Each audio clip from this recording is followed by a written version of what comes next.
오늘 주신 말씀은 로마서 1장 18절부터 23절까지 되겠습니다.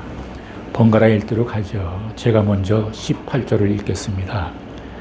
하나님의 진노가 불의로 진리를 막는 사람들의 모든 경건치 않음과 불의에 대하여 하늘로 쫓아 나타나나니 이는 하나님을 알만한 것이 저희 속에 놓이며 하나님께서 이를 저희에게 보이셨느니라. 창세로부터 그의 보이지 아니하는 것들 곧 그의 영원하신 능력과 신성이 그 만드신 만물에 분명히 보여 알게 되나니 그러므로 저희가 핑계치 못할지니라. 하나님을 알되 하나님으로 원하게 아니하며 감사하지도 아니하고 오히려 그 생각이 허망하여지며 미련한 마음이 어두워졌나니 스스로 지혜 있다 하나 우준하게 되어 썩어지지 아니하는 하나님의 영광을 썩어질 사람과 등세와 벌어진 영상의 상상으로 바꾸느니라. 아멘. 오늘의 말씀은 불신자의 죄 첫 번째가 되겠습니다. 우리 니고데모 선교회는 요새 로마서를 처음부터 끝까지 차례차례 강해 설교하고 있습니다. 오늘은 본문이 1장 18절에서 23절까지 되겠죠. 로마서 3장 23절에 보면 이런 말씀이 있습니다. 한번 같이 보실까요? 시작. 모든 사람이 죄를 범하였음에 하나님의 영광에 이르지 못하였나니. 이 말씀을 보면 성경은 모든 인간이 죄인이라는 것을 선포하고 있습니다. 이 말을 들으면 좀 기분 나빠할 사람도 있을지 모르겠어요. 저도 처음엔 좀 그랬습니다. 교회를 갔는데 목사님이 우리 모든 다 죄인입니다 이렇게 말할 때 좀 기분이 별로 안 좋았습니다. 당신은 죄인일지 몰라도 난 좀 다르다 뭐 이런 교만한 마음이 있었던 것 같아요. 대체로 어떤 사람들은 아주 착하게 삽니다. 상대방의 폐도 안 끼치고 질서를 잘 지키고 배려하고 법이 없어도 살만한 그런 사람들이 또 많이 있습니다. 그들은 정직하고 예의도 바르고 바르게 삽니다. 도덕적이나 윤리적인 문제도 없습니다. 완벽합니다. 이런 분들은 말을 안 해도 자기 안에 자기 의의가 강한 사람들입니다. 자기 의의가 강해요. 이런 분들이 교회를 모처럼 왔는데 당신은 죄인입니다 이렇게 말을 하면 기분이 좋겠습니까? 불쾌하지요. 우리의 조상인 아담이 죄를 지어서 우리 모두가 죄인이 된 것입니다. 내가 죄를 지어 죄인이 되기 이전에 이미 우리는 죄인입니다. 자기의가 강한 사람은 예수 믿기가 비교적 어렵습니다. 인간이란 과연 무엇인가에 대해서 자신과 주변의 역사를 깊이 묵상해 보면 죄인이라는 말밖에는 할 말이 없습니다.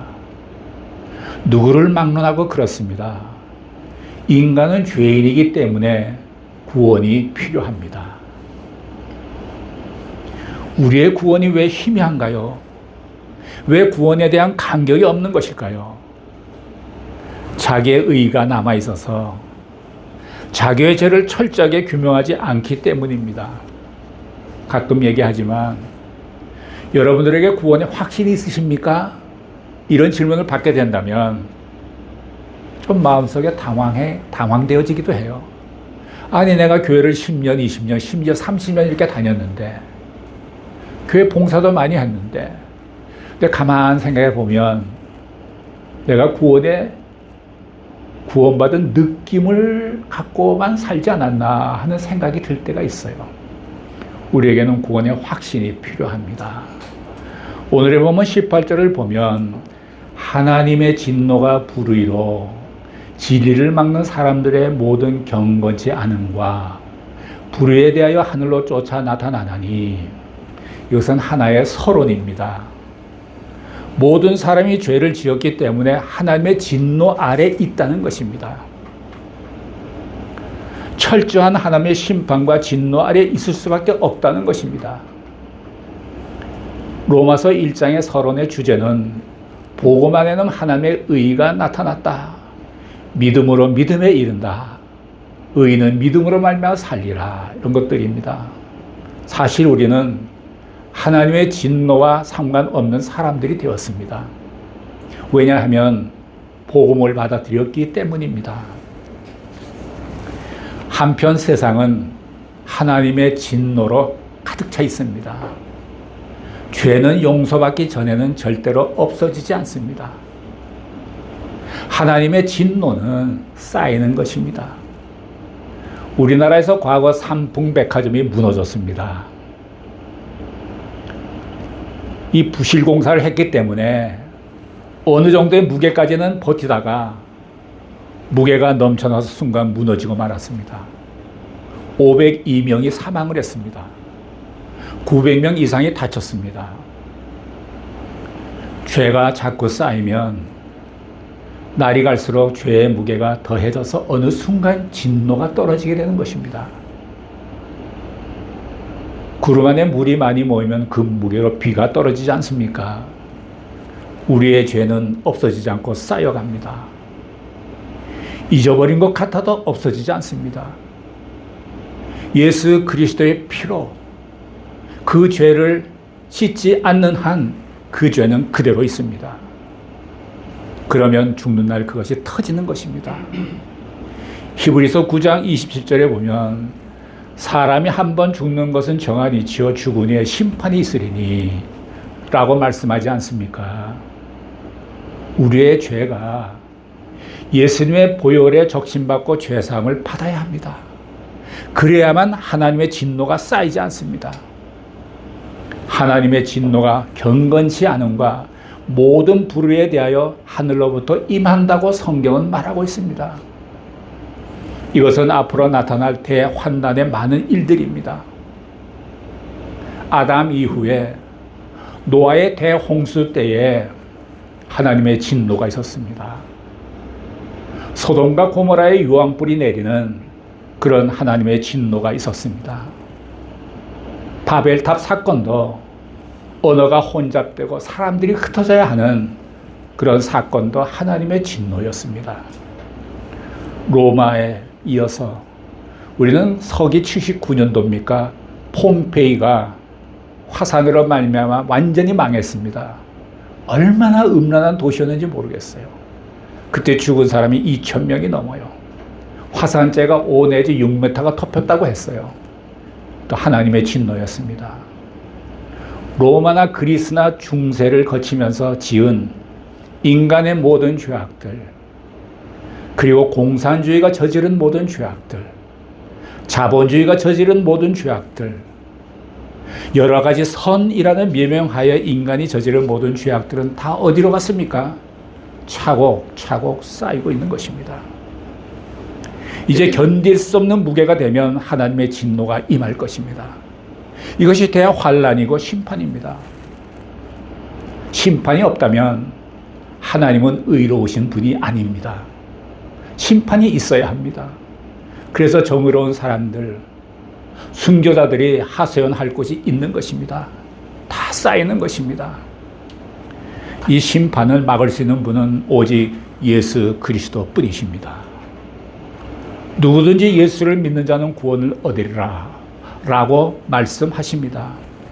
그분 안에서 모든 죄악과 저주가 사라지는 것입니다. 다윗은 시편에서 이렇게 고백했습니다. 우리의 모든 날이 주의 분노 중에 지나가며 하나님은 의로운 재판장이시며 매일 분노하시는 하나님이로다.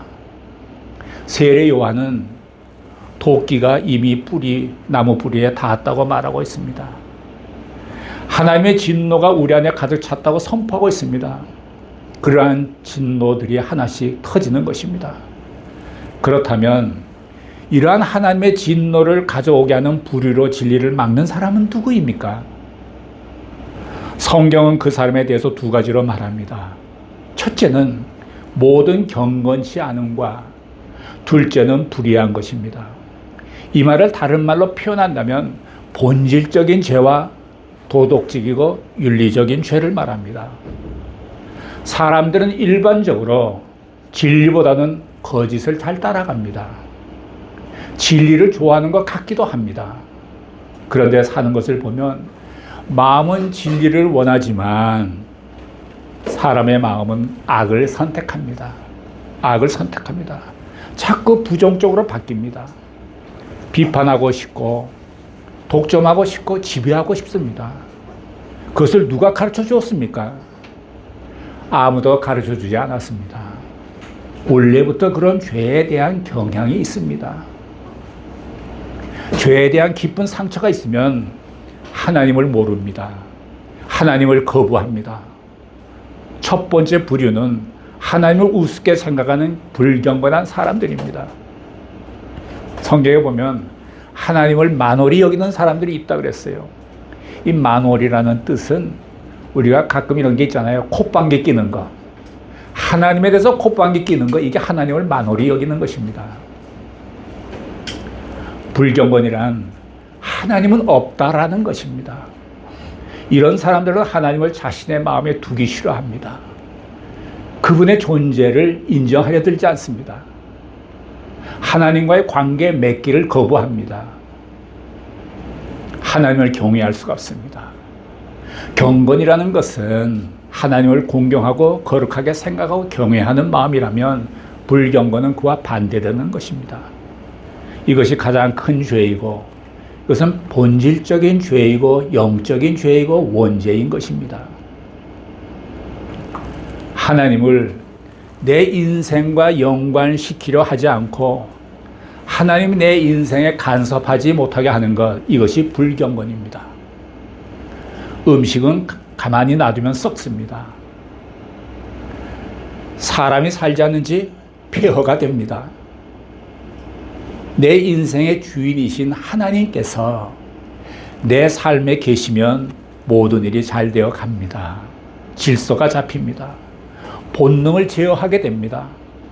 내 마음속의 경향성을 제어할 수가 있습니다. 그러나 내 마음속에 하나님을 거부하고 하나님이 없다라고 하면 마치 전등에 불이 안 들어온 것과 같습니다. 빛을 비출 수가 없고 캄캄합니다. 어둠만 있습니다. 우리 인생이 어둡고 불안해집니다. 도덕적으로 썩고 곰팡이가 생깁니다. 그러나 생명이 있으면 썩지 않습니다. 하나님이 계시면 썩지 않습니다. 두 번째는 하나님의 진노를 가져오는 사람은 불의한 사람입니다. 불의는 어디서 옵니까? 하나님을 모시지 않거나 경건한 생활을 하지 않는 데서 옵니다. 도덕적, 윤리적인 타락에서 옵니다. 죄를 이길 힘이 없습니다. 걷잡을 수 없이 자신이 부패해져 갑니다. 그 상태가 불의입니다. 오늘의 본문 19절을 보면 19절 함께 보실까요? 시작. 이는 하나님을 알만한 것이 저희 속에 보입니다. 하나님께서 이를 저희에게 부르셨느니라. 많은 사람이 하나님을 알고 싶어서 하나님을 있으면 증명해봐라 이렇게 말합니다. 역으로 이렇게 질문할 수 있습니다. 하나님이 없다고 말하는 당신은 왜 하나님이 없는지 증명해봐라. 많은 과학자들이 우주의 신비를 보면서 신이 있다라고 인정합니다. 어떤 의사들은 인체의 그 신비로움을 보면서 신이 있다고 이렇게 인정을 합니다. 심리학자들이 연구하면서 기독교의 하나님인지는 모르겠지만 반드시 신은 계시다 이렇게 말하고 있습니다. 그러나 그들의 본질이 죄인이라는 것을 깨닫게 되면 기독교의 하나님을 인정하게 됩니다. 하나님께서 인간을 창조하실 때에 분명히 인간에게 하나님을 알만한 것을 주었다고 했습니다. 인간의 이성과 양심이 하나님을 느끼도록 하셨다는 것입니다. 우리는 하나님을 볼 수가 없습니다. 하나님을 내 손으로 만질 수도 없습니다. 하나님의 음성이 좀처럼 내 귀에 들려오지도 않습니다. 그런데 하나님은 내 마음으로 느낄 수 있는 분이십니다.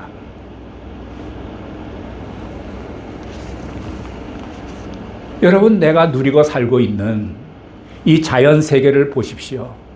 산이 있고 강이 있고 바다가 있고 온갖 동식물이 있는데 이것이 우연히 생겼을까요? 여러분, 우리가 사는 집이 있지 않습니까? 집은 언젠가 누군가 지어준 거예요. 내가 그 집을 지어준 사람의 얼굴도 본 일도 없고 이름도 알지 못해요. 그래서 분명한 것은 누군가에 의해서 지어졌다는 거예요, 그 집이. 그래서 우리는 편안히 살고 있지 않습니까? 그와 같이 이 자연 세계도 누군가 지어준 분이 계시다는 거예요. 그분이 바로 창조주 하나님이신 거예요. 이 간단한 것을 왜 세상 사람들이 모르는지 답답해요. 무신론, 이것도 역시 하나의 신앙입니다. 하나님이 없다고 믿는 것입니다. 그것이 그 사람의 주장이요 사상입니다. 이것은 하나님에 대한 반항이요 거부요 도전입니다. 하나님과 싸우겠다고 우기는 것입니다. 하나님을 믿으려면 내 주먹을 믿어라. 어떤 사람은 그렇게도 말합니다. 가끔 매스컴에 나와서 좌담하는데 나는 무신론자입니다. 이렇게 자랑하듯 큰 소리 치는 사람이 가끔 있더라고요. 얼마나 불쌍한지 몰라요. 그 사람이 장차 그 부끄러움을 어떻게 감당할지 정말 안쓰러워요. 이에 대해서 성경은 하나님을 알만한 것이 저희 속에 있다고 말씀하십니다. 언제 이것이 알게 됩니까? 보통 병들고 나약해지고 인생의 밑바닥에 떨어지고 죽음의 공포 앞에 섰을 때에 알게 되기가 많습니다. 알게 됩니다. 권력 있고 힘 있고 젊음이 있고 기운이 있을 때 잘 나갈 때는 잘 모릅니다. 병들어 죽음 앞에 서서 인간의 본연의 자세로 돌아가서야 하나님께로 돌아옵니다. 불경건의 두 번째 의미를 보겠습니다. 20절을 보시죠. 20절 시작. 창세로부터 그의 보이지 않는 것들 곧 그의 영원하신 능력과 신성이 그를 만드신 만물에 분명히 보여 알게 되나니 그러므로 저희가 핑계치 못할지니라. 하나님께서는 그분의 능력과 신성을 모든 자연 안에 심어 두셨다고 합니다. 어떤 분은 꽃을 보면서 하나님을 느낀다 그래요. 꽃이 크기가 다 다르고 모양이 다르고 색깔이 다르고 향기가 달라요. 그걸 보면서 하나님을 느낀다는 거예요. 꽃을 찾아던 벌과 나비를 보면서 그 신비로움을 보면서 하나님을 느끼기도 해요. 이 우주 만물에는 하나님이 계십니다. 이 모든 것이 창조자가 없이 이것이 어찌 있을 수가 있겠습니까? 인간이 깨끗한 양심과 이성으로 판단한다면 이 모든 것을 다 알 수 있습니다. 그럼에도 불구하고 인간은 오만하게 하나님은 없다라고 말합니다. 인간의 죄성이 그렇게 도전합니다. 자연스러운 것이 아닙니다. 그 뒤에는 사탄의 세력이 웅크리고 있는 것입니다. 나는 무신론자입니다. 이렇게 자랑스럽게 말하는 사람이 있다고 했잖아요. 그러면 그 사람이 아무리 지식이 많고 정보력이 탁월하다고 해도 저는 그 사람을 마음속으로 거절하게 돼요. 하나님을 인정치 않는다고 공개적으로 말하는 그 사람의 지식과 정보가 그렇게 정확하겠습니까? 다 자기 생각이요 교만할 뿐입니다. 너무 불쌍한 영혼입니다. 자, 그러면 하나님을 마음에 두기 싫어하는 데서 오는 결과를 보겠습니다. 21절입니다. 다 같이 한번 보시죠. 시작. 하나님을 알되 하나님으로 영화롭게도 아니하며 감사처럼 아니하고 오히려 그 생각이 험하여지며 미련한 마음이 어두워졌나니. 하나님이 없으면 감사하지 않습니다. 하나님을 영화롭게 할 수 없습니다. 마음이 허망하고 미련해지며 어두워집니다. 결과는 무엇입니까? 곰팡이가 생기고 썩고 지저분해지고 부식됩니다. 그래서 절제와 통제가 안 됩니다. 기준이 없습니다. 인격이 혼란합니다. 자기 마음대로 삽니다. 왜 그럴까요? 그 마음에 하나님이 없기 때문입니다. 하나님이 없으면 썩어질 인간이 그 자리를 대신합니다. 썩어질 동물이 그 자리를 대신합니다. 쉽게 말하면 이것이 우상 숭배입니다. 마지막 절 23절을 보시겠습니다. 23절 시작. 썩어지지 아니하는 하나님의 영광을 썩어질 사람과 성수와 벌어지는 이상의 상상으로 바꾸었느니라. 우상 숭배는 하나님이 없는 인간의 본질입니다. 하나님이 없으면 나의 존재를 해석할 수가 없습니다. 설명할 수가 없습니다. 히틀러, 스탈린, 한때 국가적, 집단적 우상이었습니다. 많은 사람들을 죽이고 피해를 줍니다. 많은 사람들이 우상을 가지고 살아갑니다. 오늘 성경을 보니까 사무엘상 15절, 15장, 23절이죠. 거기 보니까 완고한 것이 우상이다 이렇게 써 있더라고요. 완고한 거는 고집 아닙니까? 이 고집이 우상인 거예요. 여러분들 완고하십니까? 고집 있으십니까? 특히 교회 다니는 사람들이 고집이 좀 세요. 제가 지난주에 어떤 선교사님을 만나서 같이 점심을 먹으면서 얘기를 나눴는데 이분이 그 일본인 교회에 현명 목사로 계시는데 한 50명 정도 일본인이 모인다 그래요. 일본서는 꽤 큰 교회가 됩니다. 평균 나이가 70세라 그래요. 가장 나이 많은 분이 92세고 이 사람이 50대 중반인데 자기가 제일 막내래요. 40대, 30대, 20대가 아무도 없대요. 그러니까 오래된 교회인데 자기가 그 교회를 가서 보니까 교회 예배당 안에 몇 군데가 전기불이 안 들어오더래요. 보니까 전기담화가 없더래요. 어둠컴컴한 데서 예배를 드리더래요. 자기가 너무 그게 이상해서 아니 왜 이게 그 어둡게 해서 예배를 드립니까? 다 불 들어오게 하셔야죠. 그랬더니 거기서 하시는 말씀이 어느 할머니 한 분이 거기다 불 켜면 눈이 부셔서 안 된대요. 그래서 그걸 못 켜고 있는 거예요. 그 할머니의 고집 때문에 다 어두운 가운데서 예배드리고 있는 거예요.